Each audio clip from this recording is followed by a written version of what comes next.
God has a twisted sense of humor.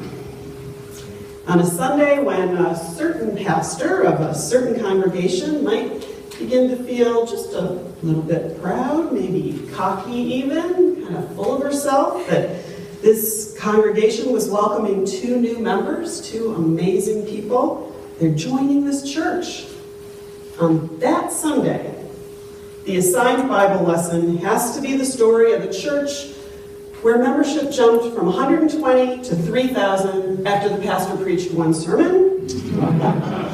And every day after that, more and more new members were being added to their number.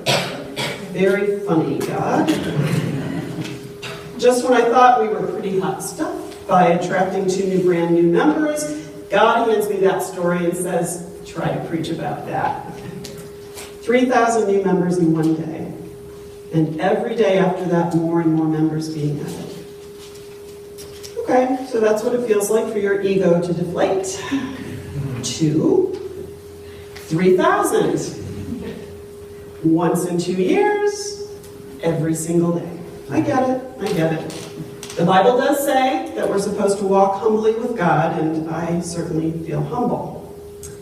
Now, I'm not the only one who's ever read that chapter from Acts 2, and felt like the church today just isn't measuring up to the church of those good old days. That very first church. Remember, the original disciples who knew Jesus personally were still alive. They were the ones there preaching and teaching. And Luke, who wrote the book of Acts, tells us that awe and wonder were their new normal because of all the signs and wonders that were being performed there.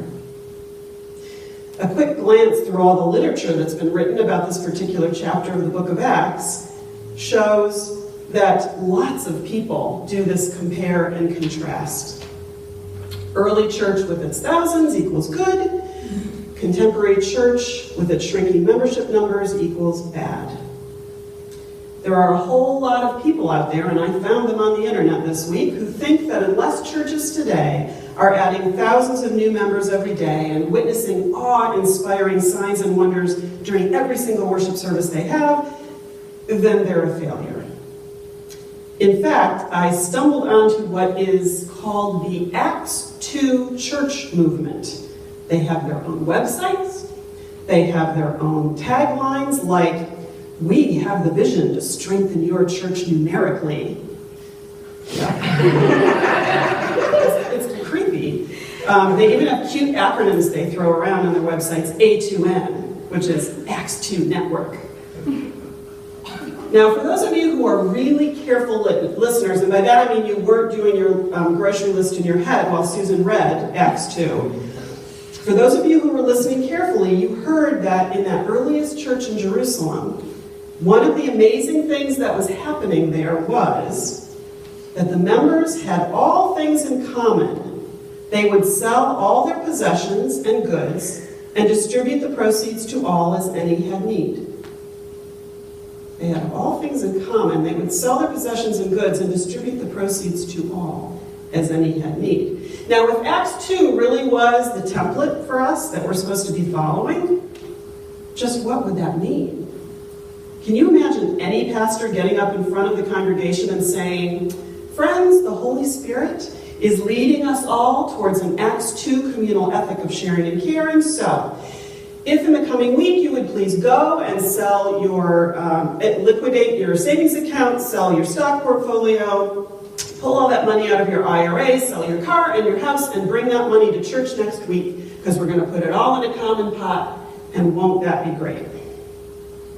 How do you think the congregation would respond? My guess is that what you would hear during announcement time is, "The search committee will be meeting tomorrow night at 5:30 to begin the search for our new pastor." But you know, I don't think that Luke really meant or included those stories about the church in Jerusalem to try to say to us all these years later, that's how your church should be. That's how the church in every time and place should be. Instead of providing a measuring stick by which all other churches are supposed to be judged, I think think that Luke was just trying to tell us about this amazing excitement and enthusiasm and sense of endless possibility in those early days that the believers had as God's Spirit blew through them and set their hearts on fire. And you know what? If you read the rest of the book of Acts and the whole rest of the New Testament, nowhere else do you hear a description of any church looking or acting like that one did. And nobody seems to have a problem with that or judges them as failures. And yet, this story reminds me of a colleague whose church decided to have an Oxfam hunger banquet. Have you ever done one of those here? What? An Oxfam hunger banquet. I'll tell you what it is. It's an event that's designed to teach everyone who comes to the meal about food scarcity and how food resources are distributed around the world. So when you get there, everybody's brought together and divided into 3 groups. 65% of the people there that night, and in this room that would mean about 17 or 18 of you, if my math is right, Mark can check, are each given a very small amount of play money, each. Tiny amount of play money. Then there's a middle group of about 25%, which here would mean, maybe 3 or 4.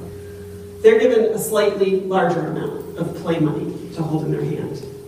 And then in the tiniest group, which is only about 15%, maybe 2 or 3 of the people in this room, they get this humongous wad of money, each one of them. Play money, because it's a youth group. I'm not that stupid. And I've run one of these before. I would not be giving my kids real money. Play money. So they look at their amount of money and see that it's more than double, triple, way more than that of anybody else in the room. And then everyone is ushered in to a hall where there's a buffet line with food laid out. Beautiful food, but every food has a price tag on it. And a cashier is sitting at the end of the line to collect the play money for what the people choose in the buffet. The rest of the hall is empty, except way over in a far corner there's some kind of shabby card tables with a couple of folding chairs around them and worn out paper plates and some plastic forks and a pitcher of room temperature water and some paper cups. But then on the far wall, there's one table set with linens and china and crystal, candelabra with candles that are lit, and beautiful upholstered, comfortable chairs. And everybody is brought in. And the smallest, wealthiest group, remember just 2 or 3, if this were the group playing the game, would get to go through the line first. And it becomes quickly apparent to them as they look at the money in their hand and the prices on the food, they can have anything they want. They could buy everything on the table and still have money left for seconds and thirds if they're hungry when they're done eating. So they go through and they pay for their food and go sit down. They're ushered to this beautiful banquet table. Then the middle group comes, and they do the math and realize they can afford rice and beans and maybe a chicken leg. Maybe. So they pay, and they're told, go sit at the card table in the corner. Finally, the largest group, remember who got the tiny amount of money, comes through the line and realizes that all they can buy is a half a cup of rice. So they buy their half a cup of rice, and they're told, sit on the floor. And then, and I always wanted this job when I ran this event, somebody comes through with a bucket of water and a ladle and says, you thirsty? You can drink out of the bucket. You can have a sip out of this ladle. They never did. Nobody ever had a drink. Can you picture what that's like? Because it's a vivid and accurate portrayal of the way food is distributed in our world today. And it really doesn't sound like that church in Acts 2. But for that colleague of mine that I told you about who decided to do one of these with his youth group, things did not go quite as planned. They started out all right. A small group of wealthy diners helped themselves. They had hamburgers and steaks and all the food they could want. And the middle group got their rice and beans and chicken and went to the card tables. But then the large group, the poor people, came. And they were loading up their baskets with all the good stuff. And the parents who were chaperoning were freaking out. Like, you can't do that. You can't do that. Now remember, you've got to pay. You can't afford all that food. You've got to pay for it. and they were like hot fudge sundaes and baked potatoes and steaks in their basket, and the parents were getting more and more hysterical until they noticed that the first poor kid who walked up to the cashier pulls out a big old wad of play money and pays for everything. And every kid after him does the same thing. How could this be? And then my friend realized some smart aleck kid had been tipped off ahead of time, found the play money on his desk, and made Xerox copies. And then handed it out to all the kids in the poor group. One of the parents, he said, just look at this fiasco. I mean, they've been there all day setting this up and working so hard. And my friend says, I could have killed that kid. But then I looked around the hall, and there were all these kids laughing and smiling and throwing the money in the air. Some kid apparently walked over to the nice table and bought the candelabra and brought it back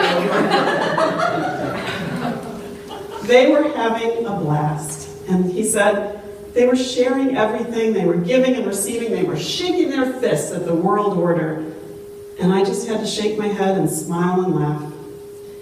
And he says, I thought to myself, that scene in our fellowship hall must have looked a whole lot like that Jerusalem church described in Acts 2. They had all things in common. They would sell their possessions and goods, or Xerox them, and distribute the proceeds to all as any had need. I think he's right. And while I don't think that we are meant to expect our church today to look and act like that first church in Jerusalem with its signs and wonders and thousands of new members, or its liquidated stock portfolios and common pot, I do think that we're expected to see signs of that spirit in and through our worship and our work and our study and our fellowship in this church, day after day. Maybe we don't get it right all the time. Maybe we're not an Acts 2 church every single Sunday. But I wish you guys could see yourselves. I get to sit up there, the musicians get to sit up there and look at your faces while you're here in worship every Sunday.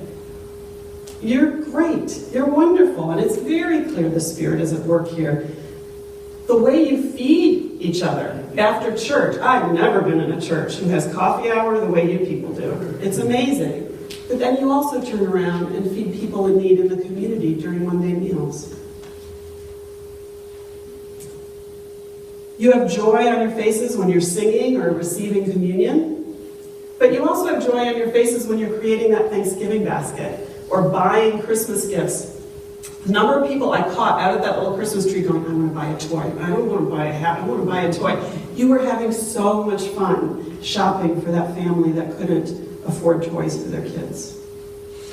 The way you take care of each other in times of illness or grief or tragedy or celebration, with the way David seems to know when everybody's birthday is. And does someone know when his is, by the way? Because I was thinking about that the other day. All right. Good. Excellent. I'm glad you're on that. See, that's just one more example. Excellent. And Bob will be giving him a pair of pants for his birthday. So you embrace one another with all that love, but you also embrace everybody who walks through these doors with just as much loving care. And now we're adding 2 new members to this family, Bill and Lily. And if there were ever 2 Christians who embody Acts 2 way of life and faith, it's them. In the handout you got for the liturgy that we'll do in just a moment to welcome you into the church, you have biographies of them. The first thing I will say is I used to condemn parents who dropped their kids off at Sunday school and drove away, but apparently there's something to be said for doing that because both of them are drop-off kids. But there's so much more than that. They put their faith into action in extraordinary service to others, and I think you all know that by now. Lily has traveled to Central and South America, to the Caribbean and South Africa on mission trips to serve people in need, and Bill has joined her many trips to Haiti.